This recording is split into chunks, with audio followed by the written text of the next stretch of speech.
Poop-a-doopy. Hey, what do you think you are? Hey, wait a minute. You know who this is? No. He sells frankfurters at the Merchant of Venus. I'll Say She Is was the Broadway debut of the Marx Brothers, and this is the first revival it's ever had.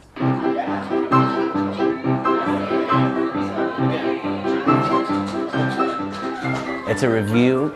It deals, in terms of plot, with a bored heiress looking for thrills and getting them from the Marx Brothers. But as with everything they ever did, to discuss it in terms of its story is missing the point. What it's really about is the Marx Brothers running through the 1920s and having a good time. Hey, who do you think you are? He sells frankfurters at the Merchant of Venus. I think the biggest thing that is surprising about it for Marx Brothers fans is just that it exists. It's like getting a whole new early Marx Brothers movie that you've never seen before.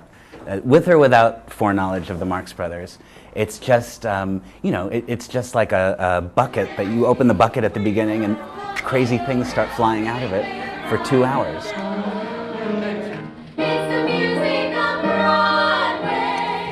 Start putting on the face.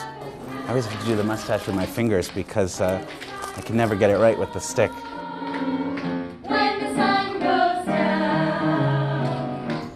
The costume is pretty straightforward, but the physical movement is always a big thing. You know, he had a very specific way of moving. Groucho is oddly floating. He always seems to be has his own gravity going on. And that's the part that I've worked hardest on, is capturing the way he moved. To make her cry, for me to die. Did you ever get hit with a coconut pie? Ah, that's better. I mean, the cigar has a real practical use in comedy, which is you smoke it while you're waiting for the laughs to subside, assuming there are laughs to subside.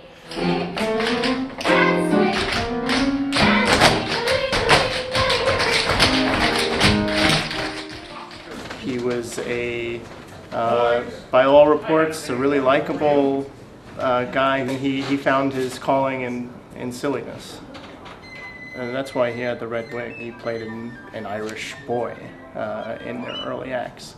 But little by little, it was suggested that he should stop talking and stop singing in the act. And at first, he resisted that, actually. And then as I understand it, he sort of fell into that role and realized that the funniest stuff he did, as far as most people were concerned, was when he wasn't talking. The most challenging part for me has been learning to play a piece on the piano, because Chico has such a distinctive style of playing, shooting the keys.